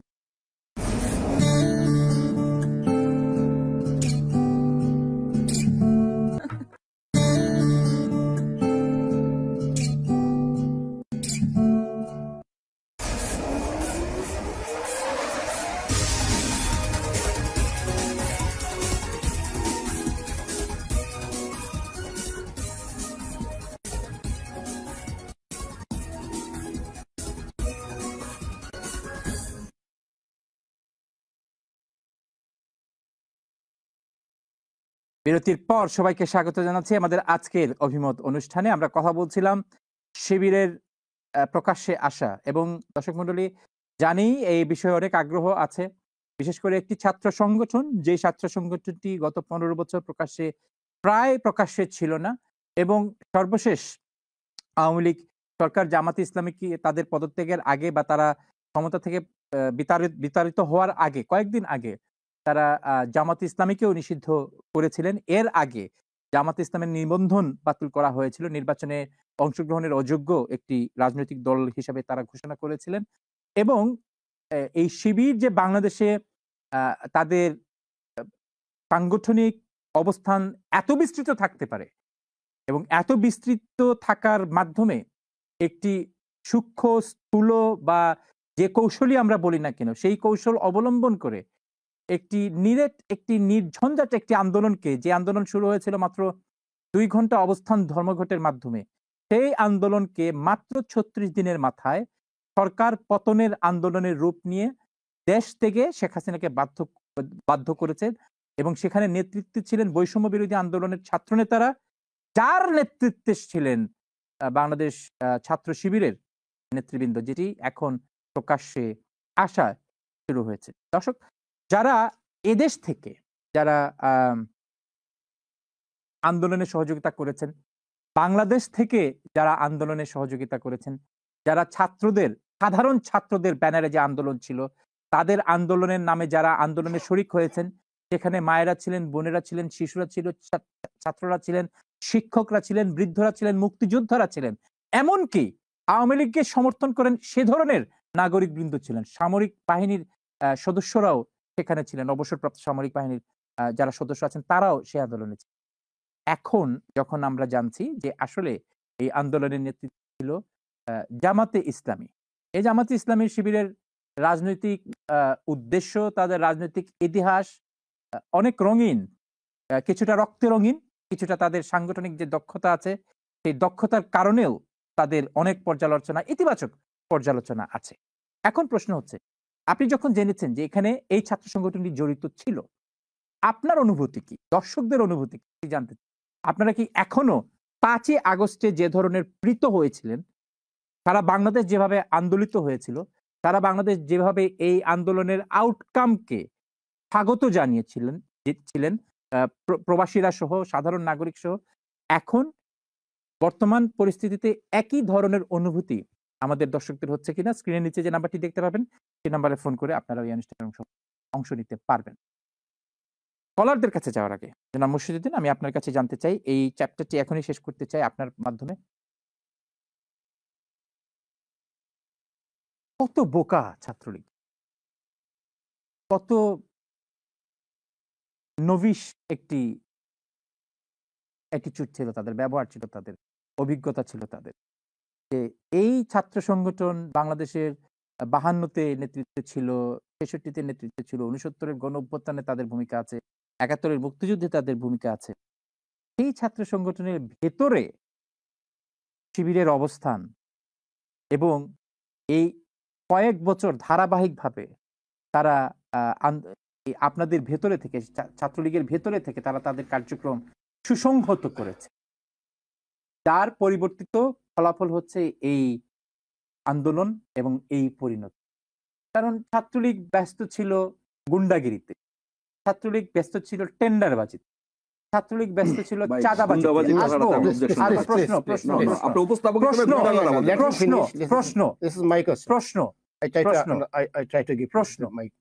ছাত্রলীগ ব্যস্ত ছিল নৈরাজ্য তৈরিতে, ছাত্রলীগ ব্যস্ত ছিল গ্রুপিং এ, ছাত্রলীগ ব্যস্ত ছিল হাইয়া লীগে, যেটি আওয়ামী লীগের নেতৃবৃন্দই বলেছেন। এই প্রত্যেকটা অভিযোগ আওয়ামী লীগের নেতৃত্ব। বলুন। এখন এই প্রশ্নটা কি আপনি ব্যক্তিগতভাবে করলেন, নাকি পারসেপশন যে জনগণ যেটা বলতেছে সেটাই আপনার আপনি মনে? যেভাবে বুঝতে আপনার জন্য সুবিধা সেভাবেই আচ্ছা আপনি ব্যক্তিগতভাবে ধরতে পারেন উপস্থাপক হিসাবে, আচ্ছা না, সেটাই। আওয়ামী লীগের যারা প্রশ্ন করছেন তাদের পক্ষ থেকে প্রশ্ন হিসেবে ঠিক ধরতে আছে, পারেন। আপনি আপনি সুন্দর বলেছেন। ছাত্রলীগের ভিতর ইসলামী ছাত্র শিবিরের ছেলেরা ঢুকেছে, তারা আন্দোলনের নেতৃত্ব দিয়েছে, শেখ হাসিনার পতন নিশ্চিত করেছে, একটি নতুন বাংলাদেশ এনেছে। এই তো মূল মোটা দাগে বিষয়টা। তো আমি তার আগে না, আমার প্রশ্ন তাও না। আমি তো আমার এটা- প্রশ্ন তা না। তাহলে আমার প্রশ্ন হচ্ছে কত ছাত্রলীগ কত বোকা হলে কত বোকা একটি সংগঠন যে আপনারা একজন ছাত্র নেতাকে, শিবিরের একজন ছাত্র নেতাকে আপনাদের সংগঠনের স্থান দিয়েছেন, তাকে আশ্রয় দিয়েছেন, তাকে সংগঠন বড় করতে সহযোগিতা করেছেন, কারণ আপনারা ব্যস্ত ছিলেন আচ্ছা, আচ্ছা। অন্যান্য বিষয়ে। না ঠিক আছে পারেন না, আমি বলছি আমি আপনি আজকে ছাত্রলীগে থাকবেন, শিবিরে যাবেন যেভাবে না। না যেভাবেই মানুষ মারা যাক না কেন, আজকে বাংলাদেশে অনেকগুলি প্রাণ চলে গেছে। এটা আমার ভাই আছে, আপনার ভাই আছে, তার ভাই আছে। সরকারের সাথে জনগণ কিংবা ছাত্রদের একটি আন্দোলন হয়েছে, অনেক প্রাণ চলে গেছে। প্রত্যেকটা প্রাণের প্রতি আমি সমবেদনা এবং শ্রদ্ধা জানাচ্ছি। একটি প্রাণ যাওয়া কথা ছিল না, উচিত ছিল না, কিন্তু এই সত্যকে অস্বীকার যিনি করবেন, আমি তাদের সাথে তাদের মতো না, তাদের মতো হতে চাই না। আমি সত্যকে স্বীকার করে নিয়ে বলবো, ছাত্রলীগের ভিতর অনেক কিছু ঘটে। তারা সত্যিকার অর্থে গত 10 বছর কোন রাজনীতি করেনি, তারা রাজনীতি করেনি। কি করেছে? যদি কি করেছে? এই যে বললেন বড় ভাই, বড় আমি তো প্রশ্ন আপনি করেছি, তো আপনি বলেই বলুন। দিলেন। না, আমি বলিনি। বড় আমি ভাইদের আপনাকে সাথে প্রশ্ন ছিলেন, করেছি। হ্যাঁ, ইহুদিদের সাথে ছিলেন, হুম। কখনো কখনো ব্যবসা বাণিজ্য করেছেন, কখনো ব্যবসা কখনো বাণিজ্য তো হারাম কিছু না, না না হারাম কিছু না। টেন্ডারবাজি করেছেন সেটি বলুন। না টেন্ডার, আমি তো দেখেন, আমি তো এত বড় ব্যবসার, আমি খুব মোটা দাগে বলার ব্যবসা চেষ্টা তো করি। হালাল জিনিস। আমি খুব মোটা দাগে কথা টেন্ডারবাজি বলেছি। করেছেন কিনা, চাঁদাবাজি করেছেন করতে কিনা পারে, সেটি বলুন। করতে পারে, যদি আপনারা যদি সেটা প্রমাণ আনেন। জাহাঙ্গীরনগর বিশ্ববিদ্যালয়ের ভিসি কে ছাত্রলীগের সেক্রেটারি জনাব যদি গোলাম তাই রব্বানী না হবে, থ্রেট দিয়েছিলেন। যদি তারা এই অপকর্মর সাথে যুক্ত নাই থাকবে, তার দলে শিবিরের ছেলে কি করে আসে? নিশ্চয়ই তারা অপকর্মে এখন আপনি যুক্ত প্রশ্ন ছিল। করছেন। না হ্যাঁ, বলুন। আমি তো সেটাই বলছি। আমি এনজয় করছি, বলুন। না, না আপনি তো প্রশ্ন করলেন। বলুন। হ্যাঁ, তারা যদি এতটাই রাজনীতি করতেন, রাজনীতি বুঝতেন, তাহলে তাদের ভিতর তো শিবির ঢুকতে পারে না। এই গত 10 বছরে, 12 বছরে, 15 বছরে আওয়ামী লীগকে খুবলে খুবলে খেয়েছে, ছাত্রলীগকে খুবলে খুবলে খেয়েছে শিবিরের। তারা নামে বেনামে নানান ভাবে ঢুকে গেছে, তাদের রাজনীতিটা তারা করেছে, আর ছাত্রলীগ যা করার তাই করেছে, এবং তার ফলশ্রুতিতে আজকের ফল। আপনার কি একটু আপনার কি একটু অনুশোচনা? আমার অনুশোচনা অনুশোচনা এই যে আপনি হচ্ছে তো। আপনি শিবিরকে ক্রেডিট দিচ্ছেন। না আমার তো অনুশোচনা হচ্ছে। শিবিরকে আপনি ক্রেডিট দিচ্ছেন। দেব না কেন? শিবিরকে ক্রেডিট না, দিচ্ছেন। তারা তো শিবিরের তারা সফলতাকে আপনি হ্যাঁ, ক্রেডিট দিচ্ছেন। তাদের সফলতা আওয়ামী লীগ ছাত্রলীগের ব্যর্থতা।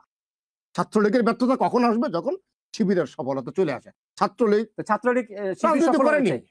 ছাত্রলীগ শিবির রাজনীতি করে কি রাজনীতি করেছে? করেনি। আমি শুনতে চাই কি না, এই যে করেছে? শিবিরের সাথে মিলেমিশে খাওয়া দাওয়া করেছে, কি করেছে? এনজয় হ্যাঁ, করেছে। কি খাওয়া দাওয়া করেছে? এনজয় কি করেছে? কি করে? এই যে বললেন, এই যে এখানে টেন্ডারি করেছে, ওটা সেটা, তা আপনি তো বলে দিলেন। আমার তো বলার আমি কিছু নেই। প্রশ্ন করেছি ভাই। না আমি আপনাকে প্রশ্ন আপনি করেছি। যেটা বলে দিলেন, আচ্ছা, এবার আমি অস্বীকার করছি না তো। আচ্ছা, বলুন। আমি তো অস্বীকার করছি না। আজকে যদি রাজনীতি হতো দেশে, ছাত্র রাজনীতি যদি দেশে থাকতো, তাহলে আজকের বাংলাদেশ এরকম হয় না। আজকে বাংলাদেশ ডিস্ট্রয় হয় না, হাজার হাজার মানুষ মারা যায় না। আজকে সমস্ত বাংলাদেশে শত শত পুলিশ জীবন মারা গেছে। সমস্ত বাংলাদেশের বিভিন্ন জায়গায় ব্যাপক অগ্নিসংযোগ, ব্যাপক লুটতরাজ হয়েছে, এবং এই যে আমাদের 1000-এর প্রায় প্রাণগুলি চলে গেল, এই প্রাণগুলোর দায়ী দায়িত্ব কে নিবে? আপনি যদি জোর করে বলেন আওয়ামী লীগকে নিতে হবে, না, এই প্রাণগুলির দায়িত্ব তো তাদেরকেও নিতে হবে যারা অপরাজনীতি বাংলাদেশে চালিয়েছিল। ছাত্রলীগ নাকি শুধু ছাত্রলীগকে বলবেন কেন? প্রশ্ন করছি। বাংলাদেশে শুধু ছাত্রলীগ বাস করে? আমি প্রশ্ন করছি আপনাকে। বাংলাদেশে শুধু ছাত্রলীগ বাস করে না, বাংলাদেশে সবাই বাস করে। ছাত্রদল বাস করে না বাংলাদেশে, ছাত্র ফেডারেশন বাস করে না বাংলাদেশে, ছাত্র শিবির বাস করে না বাংলাদেশে। ছাত্রলীগ তো ছোট্ট একটা অংশ, খুব বড় অংশ না। যদি বড় অংশ হতে পারতো, তাহলে আজকের আন্দোলনটা শিবির এবার সফল করতে পারে না। ধন্যবাদ। আপনি অনেক কিছু একনলেজ করেছেন। জনাব মোল্লা, গত 10 বছর ছাত্রলীগ কোনো রাজনীতি করেনি। আপনার মতামত জানতে চাই। জি ধন্যবাদ। এটা তো রাইট, মানে এমন একটা কোশ্চেন যেটা যেই কোশ্চেনের অ্যাফার্মেটিভ অ্যান্সার ছাড়া, আবোধক উত্তর ছাড়া আমার কিছুই নেই। But let me expand on. ছাত্রলীগকে আমি ছাত্রলীগ মনে করি না। তা ঢাকা বিশ্ববিদ্যালয়ের মানে ছাত্রলীগের যে প্রেসিডেন্ট ছিলেন, উনি কি ছাত্র হিসাবে ছাত্র সংগঠনের নেতৃত্ব দিয়েছেন? দেন নাই। উনি যেই ধরনের গাড়িতে চলাফেরা করেছেন, মিডিয়া ওনাকে প্রশ্ন করেছে, উনি যেই জবাব দিয়েছেন, ছাত্রলীগের সেক্রেটারি যে ধরনের লাইফ লিড করেছেন, তাদের মানে তাদের জীবনযাত্রা, এগুলো সাধারণ ছাত্রদের মানে জীবনযাত্রা নয়। তো তারপরে ওনারা কি করেছেন? সাধারণ ছাত্রদের উপর দমন নিপীড়ন করেছেন। ওনারা ঘোষণা দিয়ে তাদের উপর নির্যাতন করেছেন। দেখে নেওয়ার হুমকি দিয়েছেন। আপনি ইউটিউবে গেলে এখন দেখবেন সাদ্দাম কি বক্তব্য দিয়েছে। এবং ওনারা যে ছাত্র সংগঠনের নেতা নয়, ওনারা যে মাসল ম্যান, আওয়ামী লীগের এটি পেশি সংগঠন, এটির প্রমাণ হচ্ছে ওবায়দুল কাদেরের বক্তব্য। ওবায়দুল কাদের কি বলেছিলেন? ছাত্র জনতা যখন তাদের দাবি দাওয়া নিয়ে আন্দোলন শুরু করেছে, উনি ঘোষণা করেছিলেন যে তাদেরকে দমন করার জন্য ছাত্রলীগই যথেষ্ট। অর্থাৎ ছাত্রলীগ কোন ছাত্রদের প্রতিনিধিত্বকারী কোন সংগঠন নয়, তারা ছাত্র সংগঠন নয়, এটি একটি পেশি বাহিনী, পেটুয়া বাহিনী, এবং সরকারের নির্যাতন করার জন্য সরকারের অন্যান্য বাহিনীর মতো এটি একটি বাহিনী। এই 10 বছর তারা ছাত্র রাজনীতি করেনি। তারা, আপনি রাইটলি বলেছেন, তারা টেন্ডারবাজি করেছে, ব্যবসা বাণিজ্য করেছে, আওয়ামী লীগ নেতাদের বিভিন্ন অপকর্মকে ওনারা মানে সহযোগিতা করেছে, এবং সরকারকে অন্যায়ভাবে টিকিয়ে রাখার জন্য যা করার তাই করেছে। তার নাম ছাত্র রাজনীতি নয়। আসুন এখন আমি একটি প্রশ্নের জবাব দিচ্ছি। জনাব সালাউদ্দিন উনি বলছেন বিগ সোসাইটি সামথিং। দেখুন, উনি যে এই কথাটি বললেন, আমি কিন্তু আওয়ামী লীগকে এসে কোনো গালি দেইনি। আমরা কিন্তু গালি দিতে পারতাম। এই 15 বছর আমি দেশে যেতে পারি না, আমরা নির্যাতনের শিকার। জাকারিয়া ভাই নির্যাতনের শিকার, উনি তো দীর্ঘদিন রিমান্ডে ছিলেন।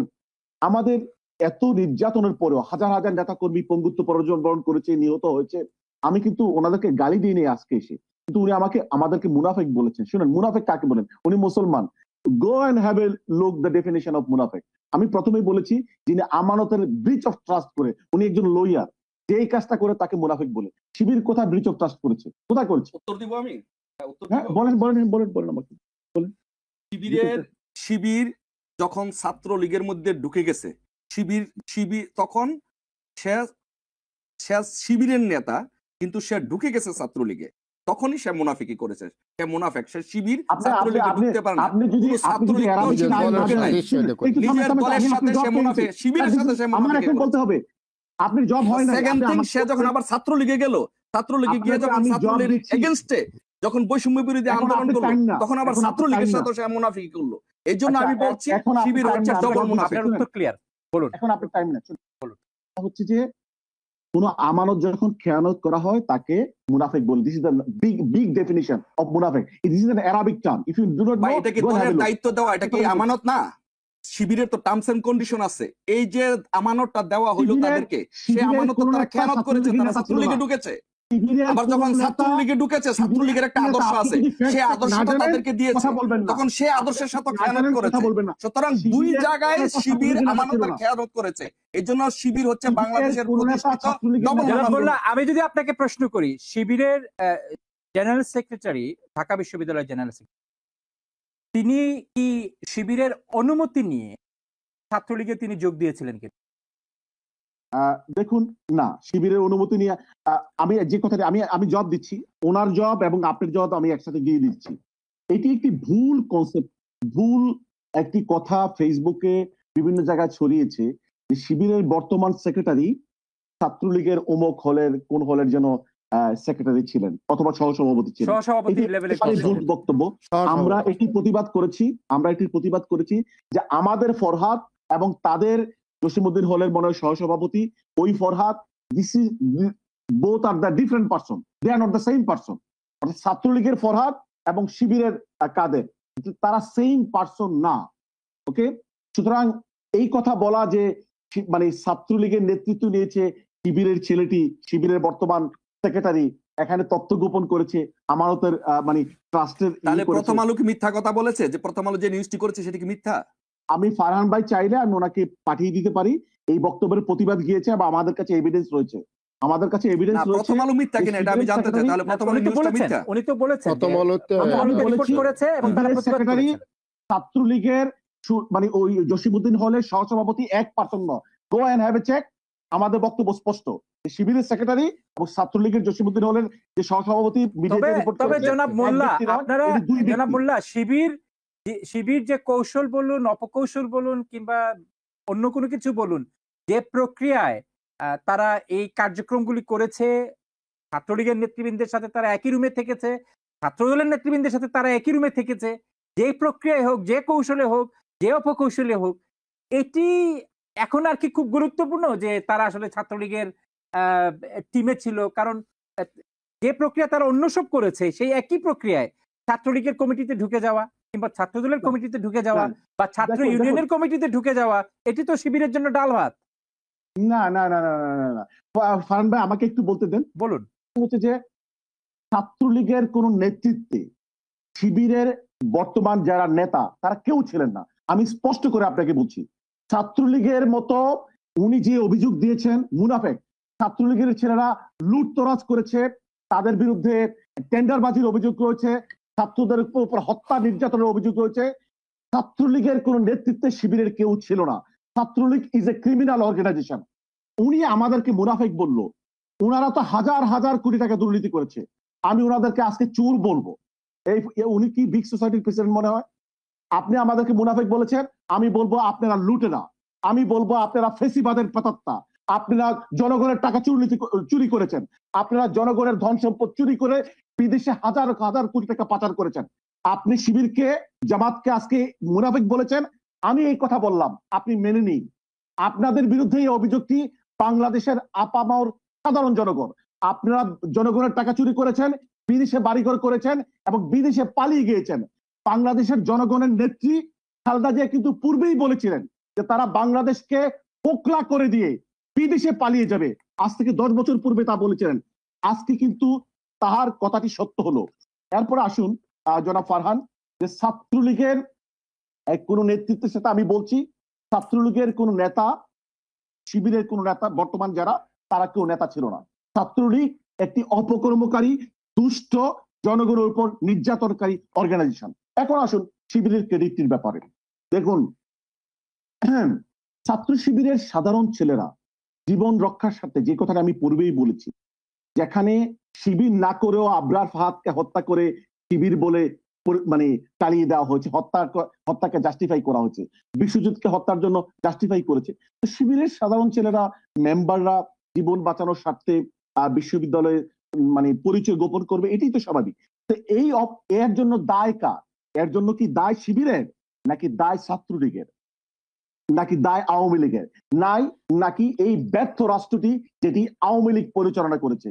অর্থাৎ আওয়ামী লীগ নামক অপশাসনের রেজাল্ট হচ্ছে শিবিরের সাধারণ সমর্থক কর্মীরা তাদের পরিচয় গোপন করেছে, তাদের বন্ধুরাও তাদেরকে জানতে দেয়নি। এটি ব্রিচ অফ ট্রাস্টের ব্যাপার নয়, এটি মুনাফিকের ব্যাপার নয়। এ ধরনের ট্রেনিং, এই যে সাধারণ ছাত্র হয়েও এত গোপনীয়তা মেনটেন করা এবং অত্যন্ত শৃঙ্খলার সাথে, দৃঢ়তার সাথে সাংগঠনিক কার্যক্রম ধরে রাখা, একমাত্র স্পেসিফিক এবং আমি যদি আরো যদি সুস্পষ্ট ভাবে বলি, এ ধরনের ট্রেনিং শুধুমাত্র মিলিটারিতেই সম্ভব এবং শুধুমাত্র কোনো ডিসিপ্লিন ফোর্সে এ ধরনের সাংগঠনিক কার্যক্রম রক্ষা করা সম্ভব। আমার প্রশ্ন জাগে, আপনারা কিভাবে তাদেরকে ট্রেনিং, আপনারা বলতে আমি আপনাকে বলছি না, শিবিরের ট্রেনিং প্রসিডিউর, তারা কিভাবে এই যে 5 বছর, 4 বছর, 6 বছর একজন ছাত্র তার নাম পাল্টে ফেললো, তাকে চেনা হয় জনাব আবু বকর নামে, আসলে তার নাম সেলিমউদ্দিন অর সামথিং এলস। কিভাবে আপনারা এই যে কাঠামো তৈরি করেন, সংগঠনের সেই ডিসিপ্লিন তৈরি করেন এবং সেখানে ট্রেনিং যারা দেন তারা কি আপনার মতো প্রাণোচ্ছল কেউ, নাকি আপনাদের থেকেও গুরু কেউ আছেন? দেখুন, যে আমি তো একটি ওপেন ফ্রি সোসাইটিতে বসবাস করি। হুম। মানুষের যেখানে জীবনের ঝুঁকি থাকে, আহ, তখন মানুষ বৈপ্লবিক ভূমিকায় অবতীর্ণ হয়। যেখানে শিবিরের শত শত ছেলে জীবন দিয়েছে, নির্যাতনের সম্মুখীন হয়েছে। আর স্বাভাবিকভাবে ছাত্র শিবিরের বর্তমান নেতৃত্ব যারা ঢাকা বিশ্ববিদ্যালয় ছিল, যেখানে শিবির না করলেও সাধারণ শ্রেণীদেরকে শিবির দিয়ে ট্যাগ করে মেরে ফেলা হয়, তারা একটি বৈপ্লবিক ভূমিকায় অবতীর্ণ হয়েছে। যারা বিপ্লব করে, আপনি যদি বিপ্লবের ইতিহাস পড়েন, যারা বিপ্লব করে তারা তাদের তাদের জীবন আচরণ, চলাচল, তারা তাদের বৈশিষ্ট্য একটু ডিফারেন্ট হয়। পরিবেশ পরিস্থিতি তাদেরকে সেদিকে বকর নিয়ে ভাই, যেতে এটার নাম বাধ্য কি? করে। গুজব তারা বিপ্লব না adapt- জঙ্গি বিপ্লব? এই বিপ্লবের নাম কি? গুজব বিপ্লব না জঙ্গি বিপ্লব? এই বিপ্লবের নাম শান্তিপূর্ণ ডেমোক্রেটিক বিপ্লব, ডেমোক্রেসির জন্য এটার বিপ্লব। নাম হচ্ছে গুজব জঙ্গি হাসিনা বিপ্লব, পালিয়ে বুঝছেন? যাওয়া বিপ্লব। আপনার এই গুজবের এই জঙ্গির বিপ্লবের নাম হচ্ছে জঙ্গির নেত্রী জঙ্গি হচ্ছে গুজব শেখ হাসিনা। বিপ্লব। আচ্ছা, শেখ আপনারা যে হাসিনা আপনারা শেখ হাসিনা আবু জঙ্গিদের বকর ভাই, নেত্রী, আপনাকে আমি প্রশ্ন করি। এবং এবং আপনি আমার সাথে শেখ হাসিনা টকশোতে বলেছেন, জঙ্গিদের নেত্রী। আচ্ছা আবু বকর ভাই, আপনাকে শেখ আমি প্রশ্ন হাসিনা করি। জঙ্গিদের নেত্রী, এটা আপনি ভুলে গেছেন? আপনি আপনি শেখ আমার হাসিনা আপনার সাথে আমার কথা হয়েছে। যুবলীগের আপনারা যে সাধারণ বলেছেন যে সম্পাদক, বাংলাদেশে বোনের জামাই 26 লক্ষ বোনের জামাই ভারতীয় জেএমবির কাজ প্রধান করে। ছিলেন, ভুলে গেছেন? যুবলীগের সেক্রেটারির বোনের জামাই জঙ্গি নেতা ছিলেন, ভুলে গেছেন? মুফতি হান্নানকে ট্রেনিং দেওয়া হয়েছে, গোপালগঞ্জে যে আঘাত মানে বোমা পেতে নেওয়া হয়েছিল, সেখানে আওয়ামী লীগ জড়িত ছিল, সেটা ভুলে গেছেন? বকর ভাই, জঙ্গি তো আমি আপনারাও আপনাকে উৎসর্গ স্পেসিফিক করেছেন। প্রশ্ন করি। জঙ্গি আপনি নিজে বলেছেন এবং আপনাদের লোকজন বলেছে, আপনারা যে বলেছেন কে দুটা বলেছে? জিনিস আমি বলি। আপনারা বলেছেন যে বাংলাদেশে 26 লক্ষ ভারতীয় কাজ করে। এখন আপনারা এই 26 লক্ষ আচ্ছা, ভারতীয় এই প্রসঙ্গে কোথায়? Number one. এই প্রসঙ্গে আমি সেকেন্ড হচ্ছে, আপনারা যে আমি বলেছেন যে একটু সারা থামাবো, জীবন আপনাকে আয়নাগর থামাবো। আয়নাগর আপনাকে কোথায়? সে থামাবো, আয়নাগর আপনাকে থামাবো। বলেন তো। এই বিষয়টি আমরা আলোচনায় আনিনি, এই বিষয়টি আলোচনায় আনিনি, এবং এই বিষয়টি বলেছেন ডক্টর আসিফ। না, এই কারণে আমি বলেছি যে এটি গুজব জঙ্গি বিপ্লব। আচ্ছা, এটা তো গুজব। এই গুজবগুলো হ্যাঁ, আপনার ছড়িয়েছে সারা আপনার বাংলাদেশে। আপনার এই প্রশ্নটি অপ্রাসঙ্গিক, কারণ এটি আমাদের আলোচনায় নেই। আমি যে বিষয়ে প্রশ্ন না, ফারহান করছিলাম, ভাই, আমি জবাব দেবো, উনি যদি না, জবাব চান আমি please আমি দেন, জবাব এই দিন। প্রশ্নও নিব না, জবাবও নিব না, কারণ এটি ডক্টর আসিফ নজরুল বলেছেন, আপনারা কেউ বলেন। উনিও বলেছে আমার সাথে। আচ্ছা, উনি বলেছেন, কিন্তু এই আলোচনাটি আমাদের আজকের আলোচনায় নেই। আমি যে বিষয়টি প্রশ্ন করছিলাম, যে আপনি বলেছেন বিপ্লবীদের কথা। আমরা জানি যে বিপ্লবী বলুন, কিংবা যে আন্ডারগ্রাউন্ডের সংগঠনগুলি বলুন, অথবা যারা গেরিলা যোদ্ধা বলুন, অথবা মিলিটেন্ট ডিসিপ্লিন ফোর্স বলুন, মিলিটারি বলুন, এই ধরনের সংগঠনে তালিবান। এই নোট তালেবান, আমি তালেবান বলিনি, এ ধরনের সংগঠনে এ ধরনের সংগঠনে এই কঠোর ডিসিপ্লিন মেনটেন করে গোপনীয়তা পরিচর্চা করা হয়। এবং শিবির যেটি করেছে গত কয়েক বছর, 6 বছর 7 বছর ধরে, এবং এই তরুণরা 24, 23, 24, 25 বছরের তরুণরা এটি করেছে। আমি জাস্ট জানতে চাচ্ছি আমাদের দর্শকদের জন্য, আপনাদের ট্রেনিং প্রসিডিউর কি? সেখানে কোনো ডিসিপ্লিন ফোর্সের কোনো গুরু আছেন কিনা, কোনো ইনস্ট্রাক্টর আছেন কিনা যিনি এই বিষয়গুলি শিক্ষা দেন, নাকি আপনাদের ট্রেনিং প্রসিডিউর বাংলাদেশের অন্যান্য ছাত্রদল কিংবা ছাত্রলীগ কিংবা অন্যান্য সংগঠন থেকে ভিন্ন? সম্পূর্ণ ভিন্ন, সম্পূর্ণরূপে। যাই হোক, উনি বলুক। ধরুন, আমরা কোনো গোপন সংগঠন না, আমাদের কার্যক্রম, ট্রেনিং পদ্ধতি এগুলো কোনো গোপন না। আমরা একাডেমিক চর্চা করি, আমরা পার্টির ভিতরে, সংগঠনের ভিতরে আমরা একাডেমিক্যালি লোকজনদেরকে মানে এডুকেটেড করার চেষ্টা করি। তো যখন একাডেমিক্যালি ছাত্রদেরকে মানে প্রস্তুত করা হয়, তখন তাদের চিন্তা চেতনা, স্কুল অফ থট এবং তাদের ব্রেইন স্টর্মিংটা খুব ভালো হয়। এখানে ব্রেইন স্টর্মিং কাজ করে বিভিন্ন তাদেরকে প্রবলেম সলভিং ইস্যু দেওয়া হয়, তারা সেগুলো সলভ করে। তো এই ব্যাপারগুলো, যে এই যে সিনারি গুলো বাংলাদেশের মানে পলিটিক্যাল যে সিনারি গুলো কি হতে পারে, এগুলো নিয়ে আমরা কাজ করি। আমরা শিবিরের ছেলেদেরকে নিয়ে অথবা যারা আন্দোলন করে তাদেরকে নিয়ে কাজ করি। কিন্তু এটা আহামরি কোনো মানে গোপন কোনো সেন্সেশনাল কোনো কিছু না। এটি একটি ডেমোক্রেটিক মানে ছাত্র সংগঠন। এখানে শিক্ষা, এডুকেশনকে খুব প্রাধান্য দেওয়া হয়। তো এখানে ছেলেরা যেহেতু ভালো ছাত্র, শিবির যখন রিক্রুট করে, যেমন আমি ক্লাসে ফার্স্ট করছিলাম, তো যখন আমাদেরকে রিক্রুট করে সাধারণত ভালো স্টুডেন্টদেরকে সেখানে রিক্রুট করা হয়। তো ভালো ছেলেরা যখন সেখানে যায়, স্বাভাবিকভাবে তাদের কার্যক্রমের রেজাল্ট, ভালো একটা রেজাল্ট আসে। So that is the case. মেধার আপনি প্রতিফলন বলতে পারেন। ধন্যবাদ। অসংখ্য ধন্যবাদ। দর্শক, আমাদের অনুষ্ঠান প্রায় শেষ পর্যায়ে, তবে তার আগে আমরা আরো কিছু গুরুত্বপূর্ণ বিষয় নিয়ে নিয়ে আজকে আলোচনা করতে চাই এবং এর মধ্যে একটি হচ্ছে পাইকারি হারে যে মামলাগুলি হচ্ছে। আপনারা দেখেছেন যে গত পরশুদিন জনাব এম এ মান্নান সাবেক পরিকল্পনা মন্ত্রী সংসদ সদস্য ছিলেন এবং তিনি সুনামগঞ্জের সংসদ সদস্য। অনেকবার তিনি বিলেতে এসেছেন। বিলেতে আসার পরে আমরা যেটি বাস্তবতা আমরা দেখেছি যে দলমত নির্বিশেষে অনেকেই তার বিভিন্ন অনুষ্ঠানে যেতেন এবং তিনি সম্ভবত আওয়ামী লীগের কয়েকজন এমপি কিংবা মন্ত্রী ছিলেন যারা রেয়ার, যারা ট্রান্সপারেন্সি ইন্টারন্যাশনালের বিভিন্ন অনুষ্ঠানে অংশগ্রহণ করতেন নিজ দায়িত্বে। আওয়ামী লীগ সরকারের থেকে ট্রান্সপারেন্সি ইন্টারন্যাশনালের মতো বড় সংগঠন যারা আওয়ামী লীগের দুর্নীতির বিরুদ্ধে সোচ্চার, সেই দুর্নীতি বিরোধী সংগঠনে তিনি যেতেন এবং যে সরকারের বিভিন্ন ত্রুটি তিনি তুলে ধরতেন। একই সময় আমরা দেখেছি এই আন্দোলন যখন চলে, চ্যানেল আইয়ের অত্যন্ত জনপ্রিয় একটি অনুষ্ঠান তৃতীয় মাত্রাতে তিনি তার সরকারের বিরুদ্ধে বলেছেন যে যেই সরকার আমাদের সরকার আমাদের টাকায় গুলি কেনে, সেই আমাদের টাকার গুলি আমাদের সন্তানদেরকে গুলি করা হচ্ছে, এটি মেনে নেওয়া যায় না এবং এটিকে তার প্রতিবাদও করেছেন, তার বিচারও তিনি চেয়েছেন। অনেক বিষয় আছে। আমরা জানি যে ডক্টর মান্নানকে গ্রেফতার করা হয়েছে এবং এ কারণে তার অঞ্চলের সাধারণ শিক্ষার্থী, এখন তো আর ছাত্রলীগ নেই, বলা যাবে না যে ছাত্রলীগ জোর করে মাঠে নামিয়েছে।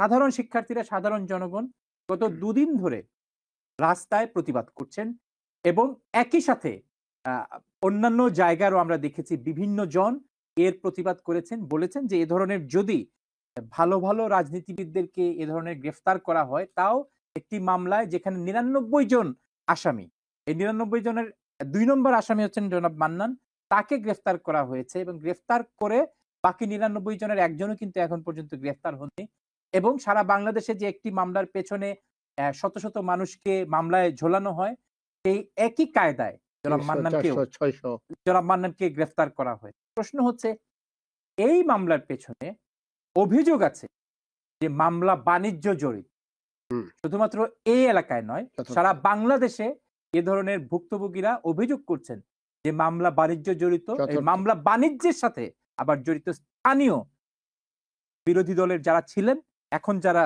স্বাধীনতা উপভোগ করছেন তারা, বিশেষ করে বিএনপির নেতৃত্ব। আমি জনাব জাকারিয়া আপনার কাছে প্রশ্ন, এই যে একটি রেয়ার ঘটনা ঘটলো, আমরা দেখলাম যে জনাব মান্নান অ্যারেস্ট হওয়ার পরে তার এলাকার সাধারণ মানুষ আন্দোলনে নেমেছেন। আর কোন এমপি কিংবা সাবেক মন্ত্রীর ক্ষেত্রে আমি অন্তত দেখিনি যে এরকম আন্দোলন হয়েছে। সাবেক প্রধানমন্ত্রী শেখ হাসিনার গোপালগঞ্জে তার এলাকার মানুষজন তাকে ফিরিয়ে নিয়ে আনার জন্য আন্দোলন করেছেন, কিন্তু গ্রেফতার হওয়ার পরে কোনো মন্ত্রী কিংবা এমপির জন্য আন্দোলন হচ্ছে, এটি রেয়ার এই বর্তমান বাংলাদেশের বাস্তব। এই যে মামলা করে জিনিসগুলোকে হালকা করা হচ্ছে এবং সেখানে মামলা বাণিজ্য করা হচ্ছে, মামলা বাণিজ্যের অভিযোগ আবার বিএনপির দিকে। জনাব ফারহান, আপনাকে ধন্যবাদ।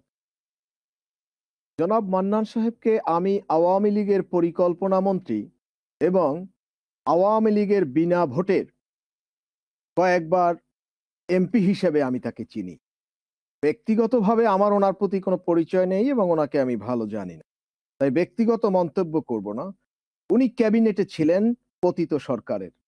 তো এখন ফারহান ভাই, আপনি অবশ্যই জানবেন কালেকটিভ রেসপন্সিবিলিটি। একটি ক্যাবিনেটে প্রাইম মিনিস্টার সহ সমস্ত অপকর্মের দায়ভার ক্যাবিনেটের উপরে থাকে এবং সেই দায়ভারের মূল জায়গাটা প্রাইম মিনিস্টারের উপরে থাকে এবং ক্যাবিনেট সবাই রেসপন্সিবল হয়।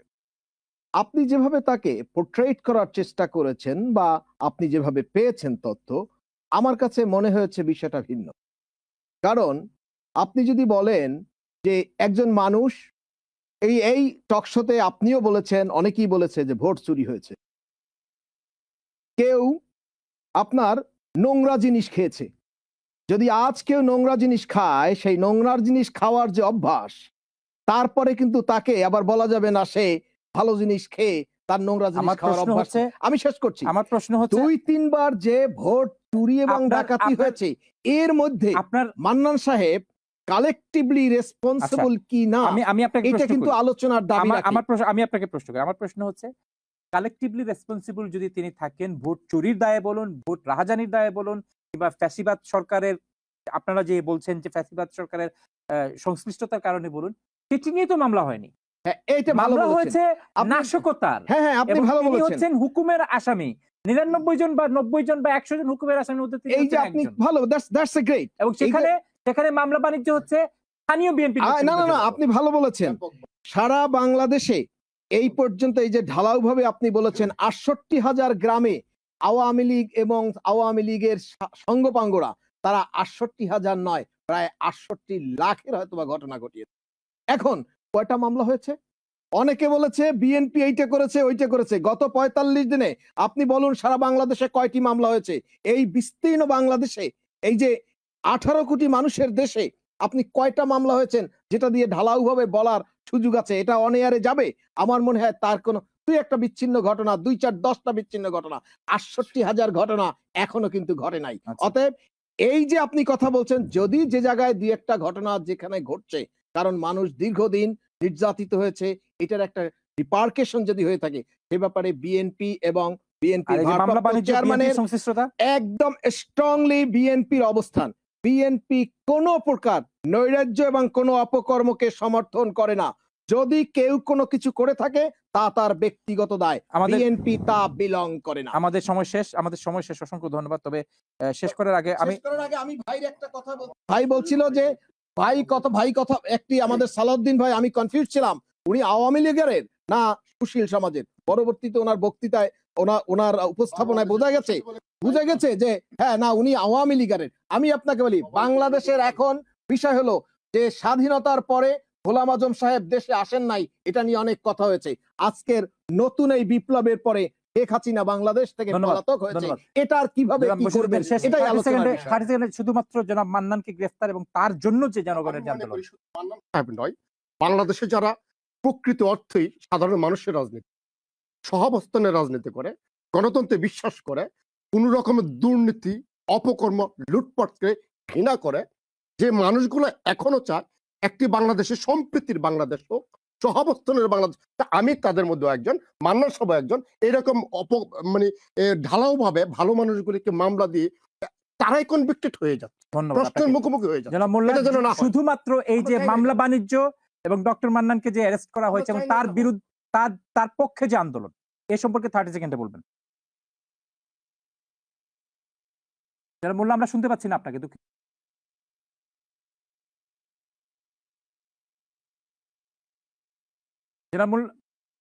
জনাব মোল্লা, আপনি আনমিউট করতে হবে, দুঃখিত, বলুন। জি, যে কথা আমি বলছিলাম, প্রথম কথা হচ্ছে যে আমি এই অভিযোগটিকে প্রত্যাখ্যান করছি যে বিএনপি অথবা লোকাল বিএনপি অর্গানাইজেশনের মাধ্যমে মান্নান সাহেবকে মামলা করার কারণে ওনাকে অ্যারেস্ট করা হয়েছে। আমি সরকারের একটি পলিসির কথা জানি যে আওয়ামী লীগের যারা সিনিয়র নেতৃবৃন্দ, আই থিঙ্ক মান্নান সাহেব আওয়ামী লীগের একজন সিনিয়র লিডার। উনি সরকারের কয়েকবার এমপি ছিলেন, মন্ত্রী ছিলেন। উনি এই সরকার যে পলিসি গ্রহণ করেছে তাদেরকে তারা বিচারের আওতা আনবে এবং আওয়ামী লীগকে যেন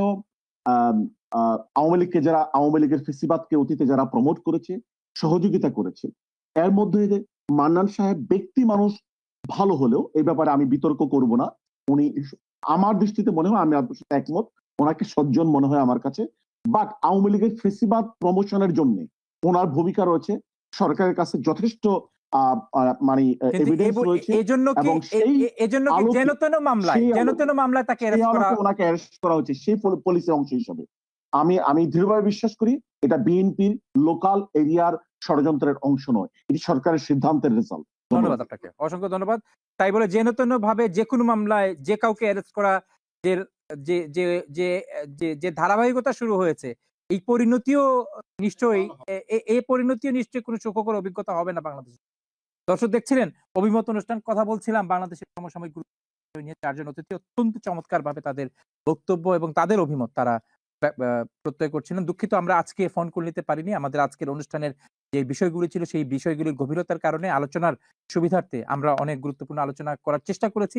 আন্তরিকভাবে দুঃখিত আমরা ফোন নিতে পারিনি। তবে আগামীকালকে মঙ্গল এবং বুধবার রাত 10:30টায় আপনারা একই অনুষ্ঠান দেখবেন। আমাদের সাথে এই অনুষ্ঠানে তখন উপস্থাপক হিসেবে থাকবেন জনাব বুলবুল হাসান। সেই অনুষ্ঠান দেখার আমন্ত্রণ জানিয়ে আজকের মতো এখানে শেষ করছি। সবাই ভালো থাকবেন। আসসালামু আলাইকুম।